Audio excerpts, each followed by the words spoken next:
sekalian, selamat bertemu kembali dengan saya Pak Arif. Dan kali ini kita akan membahas materi tentang tata surya. Nah, pada bagian yang ke-1 ini kita akan eh, belajar tentang definisi dari tata surya dan juga belajar eh, salah satu anggota tata surya yang juga sebagai pusat dari tata surya, yaitu matahari. Yuk kita siap untuk belajar. Nah, anak sekalian, ini adalah potret yang datanya diambil dari pesawat ruang angkasa gaya milik Badan Antariksa Eropa. Nah, dari gambar ini kita ada di mana ya? Di antara ini adalah 3 galaksi yang ada di sekitar kita. Yang 2 itu adalah galaksi kerdil, LMC dan Andrea 2. Iya, kita ada di galaksi Bima Sakti. Dan kita tidak sendirian, sekalian. Tempat di mana kita tinggal, yaitu planet bumi kita, itu ditemani oleh benda-benda yang lainnya. Nah, benda-benda itu apa saja? Yuk kita simak. Yang pertama, yang paling besar itu adalah matahari. Kemudian kita ditemani oleh 7 planet lainnya. Kemudian ada benda yang lainnya, planet yang lebih kecil, namanya planet kerdil. Nah, Pluto itu termasuk planet kerdil. Nah, kalau dulu Pluto dimasukkan ke planet, nah sejak tahun 2006 Pluto dikategorikan planet kerdil. Nah, mengapa? Nanti akan kita bahas lebih lanjut di bagian tentang planet.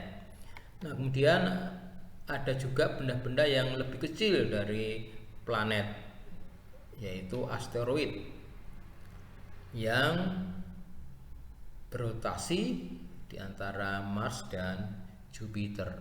Kemudian ada satelit, yaitu benda angkasa, benda langit yang mengelilingi planet. Nah, kita nggak asing lagi dengan bulan, itu adalah satelit planet bumi.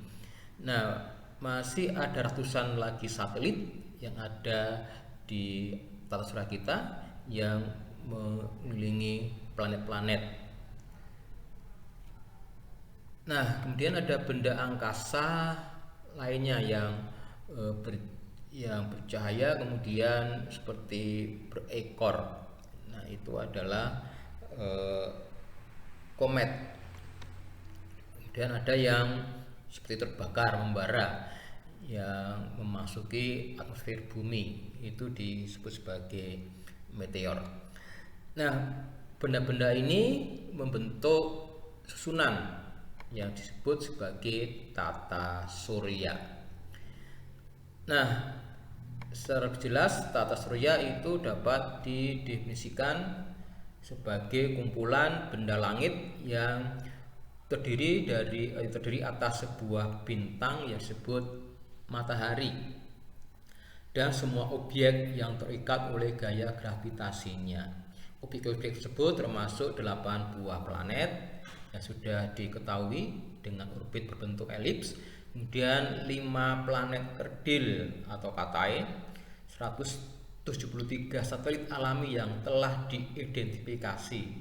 Jadi masih ada banyak planet yang belum teridentifikasi, dan jutaan benda langit lainnya seperti meteor, asteroid, juga komet. Ini tadi membentuk susunan tata surya kita. Nah, tata surya kita itu mempunyai 2 sabuk, yaitu sabuk asteroid dan sabuk Kuiper. Nah, kedua sabuk ini membagi tata surya menjadi dua bagian, yaitu bagian dalam, yaitu antara matahari dan asteroid, sabuk asteroid.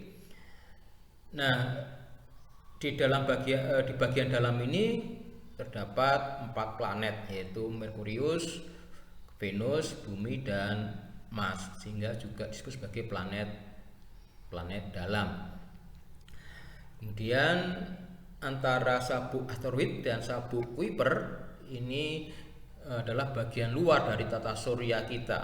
Ini juga ada 4 planet, yaitu ada Jupiter, kemudian Saturnus, kemudian Neptunus, juga ada Uranus. Nah, apa bedanya planet dalam dan planet bagian luar itu juga nanti akan kita bahas khusus di materi tentang planet. Nah, para ahli meyakini bahwa di sabuk Kuiper ini terdapat benda-benda lain yang memproduksi komet. Jadi para ahli meyakini bahwa komet-komet itu pabriknya itu ada di sabuk Kuiper, di sabuk bagian terluar dari tata surya kita. Nah, sekarang kita masuk ke bagian kedua dari pelajaran kita, yaitu tentang matahari. Nah, anak sekalian, nama lain dari matahari itu yang paling terkenal adalah Surya. Ini berkaitan dengan epik Mahabharata, di mana matahari itu adalah juga disebut sebagai dewa Surya. Ini juga dipakai untuk nama susunan dari tata surya. Nama lain mentari, tapi yang penting adalah surya. Nah, matahari kita ini termasuk bintang kerdil dan berwarna kuning. Memang di bagian tata surya itu matahari paling besar. Tetapi dibandingkan dengan bintang-bintang lainnya, matahari itu termasuk berukuran kecil, sehingga disebut sebagai bintang kerdil atau bintang katai. Dan juga warnanya adalah warna kuning. Ada bintang lain yang berwarna merah dan seterusnya. Jadi matahari itu juga disebut sebagai bintang kerdil berwarna kuning. Nah, yang tadi sudah saya nyatakan bahwa matahari itulah pusat dari tata surya kita. Semua benda di tata surya itu akan bergerak mengelilingi matahari karena tarikan dari gaya gravitasi matahari yang begitu besar. Nah, matahari kita itu merupakan bola gas panas raksasa yang menyala dengan suhu permukaan sekitar 5.505 derajat Celcius. Ini suhu yang paling kecil. Bahkan di atmosfer matahari itu ada yang mencapai 20 juta derajat. Nah, itu nanti akan kita bahas di berikutnya. Jadi ini bola gas panas yang menyala. Nah, bagaimana dengan ukuran dari matahari? Nah, diameter matahari kita itu sekitar 1.392.684 km. Nah, kalau kita bandingkan dengan bumi kita itu kira-kira 109 kali. Nah, kalian coba lihat ini perbandingan ukuran matahari dengan bumi. Nah, dibanding matahari, bumi kita ini itu hanyalah seperti noktah atau titik yang sangat kecil sekali. Jadi matahari terlalu besar bagi bumi ya sekalian. Nah, kemudian masanya. Nah, massa matahari itu sekitar 2 kali 10 pangkat 30 kg. 2 nolnya 30. Nah, kalau kita buat bentuk kalimat berapa triliun, berapa dan sebagainya. Jadi cukup ditulis 2 kali 10 pangkat 30 karena saking besarnya ya dari massa matahari. Nah, kalau kita lihat ini perbandingan ukuran massa matahari dengan planet yang lainnya, maka jelas matahari itu mendominasi, sehingga dikatakan bahwa massa matahari itu mewakili 99,86% dari massa total tata surya kita, atau 330.000 kali massa bumi. Jadi di tata surya ini yang mendominasi baik ukuran maupun massa itu adalah matahari sebagai pusat. Jadi tidak mengherankan bahwa matahari itu akan menarik semua benda-benda lain di sekitarnya untuk berevolusi mengelilinginya. Nah, anak sekalian, kita lanjutkan dengan interior matahari. Nah, matahari itu dibagi menjadi 3 bagian: bagian dalam, bagian permukaan, dan bagian atmosfer. Nah, bagian dalam matahari itu terdiri dari inti matahari yang suhunya 16 juta Kelvin. Kemudian di luar ini adalah zona radiasi. Jadi panas ini dipancarkan di sini. Nah, kemudian dialirkan keluar panasnya ini di sini ada zona konveksi. Jadi ini akan dialirkan ke permukaan matahari. Nah, panas atau suhu di permukaan matahari atau fotosfer ini mencapai 6000 Kelvin. Ini adalah suhu minimum di matahari, ada di permukaan. Nah, di fotosfer ini, di permukaan matahari ini terdapat bintik atau sunspot. Ini bintik matahari. Yang ini terlihat jelas ketika NASA berhasil memotret gerakan rotasi matahari. Ini terdapat bintik-bintik hitam. Ini adalah bintik matahari, sunspot yang ada di fotosfer, di permukaan. Kemudian di luar fotosfer itu atmosfer matahari atau kromosfer. Ini suhunya lebih tinggi dari permukaan 10.000 Kelvin.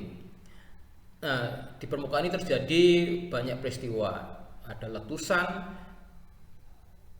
matahari yang menghasilkan lidah matahari yang suhunya mencapai 10 Kelvin. Kemudian ini ada bagian yang membara, yang panas, yang berwarna putih. Ini yang paling tinggi suhunya 20 juta Kelvin. Kemudian bagian terluar adalah corona. Nah, ini sekarang sangat terkenal corona. Karena apa? Karena sekarang dunia sedang dilanda pandemi virus corona. Nah, virus yang namanya itu diambil karena bentuknya itu menyerupai corona dari matahari.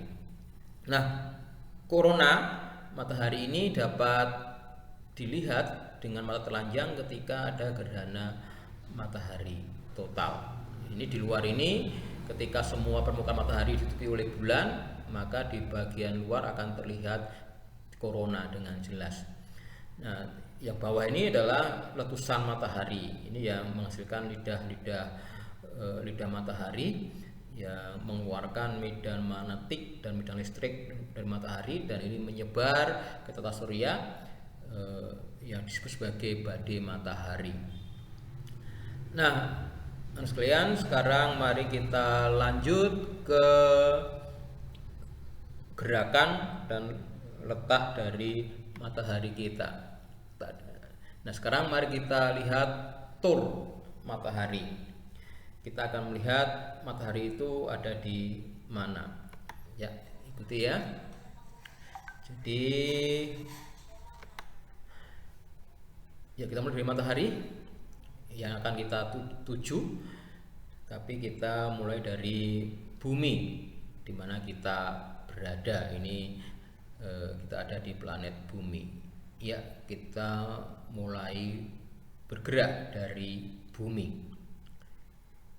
Ya, kita akan menemui bulan yang paling dekat dengan bumi. Kemudian ada planet-planet lainnya sekitar bumi, ada Mars, kemudian ada Venus, ada Merkurius, kemudian kita ada Jupiter, Uranus, Saturnus, Neptunus. Nah, kita meninggalkan itu semua dan kita terbang menuju ke di letak matahari itu di mana. Ya, Matahari itu diam di sebuah galaksi spiral. Ini adalah galaksi Bima Sakti. Jadi matahari itu ada di salah satu kaki spiral dari galaksi Bima Sakti.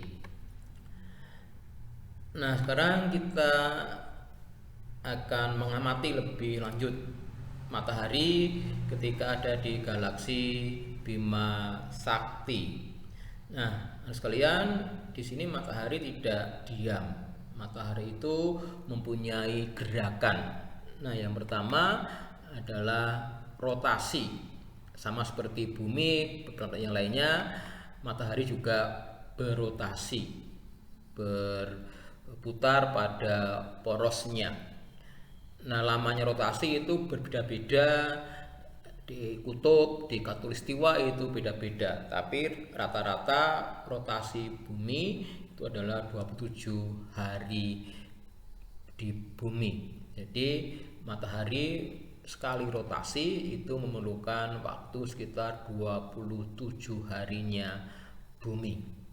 Kalau bumi berotasi sekitar 24 jam. Nah, matahari juga berevolusi mengelilingi pusat galaksi.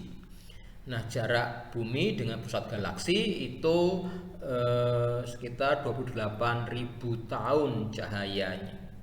Kalau 1 detik cahaya menempuh jarak 3 kali 10 pangkat 8 meter atau 300 juta meter. Nah, maka 1 tahun, adik-adik hitung sendiri berapa kilometer cahaya itu menempuh, kemudian dikalikan 28.000. Jadi sangat jauh sekali. Jadi kalau pakai angka itu nggak bisa kita tulis terlalu panjang angkanya, maka kita pakai satuan tahun cahaya, 28.000 tahun cahaya. Ya, matahari kita itu berevolusi mengelilingi pusat galaksi dengan kecepatan 220 km per detik. Nah, 1 kali putaran atau 1 kali revolusi itu matahari membutuhkan waktu sekitar 230 juta tahun. Bandingkan dengan bumi, sekali berevolusi mengelilingi matahari itu dibutuhkan waktu 1 tahun.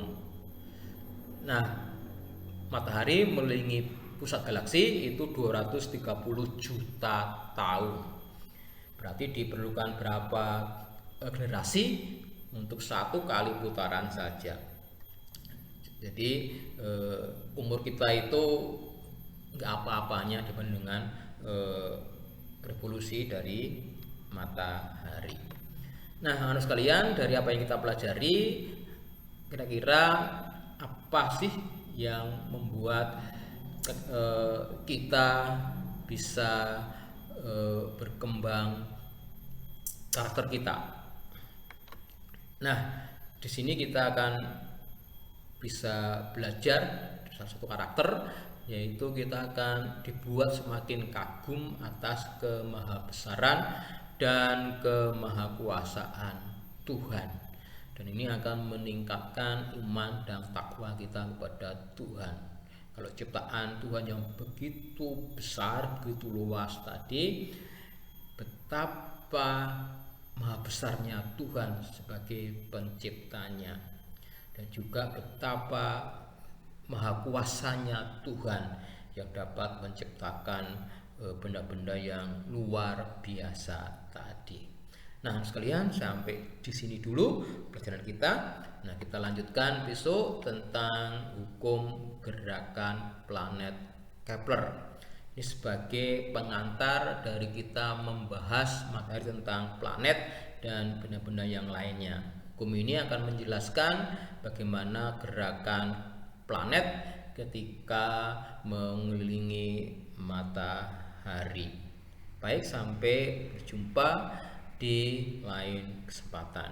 Jangan lupa terus semangat belajar di rumah sampai pandemi ini berakhir.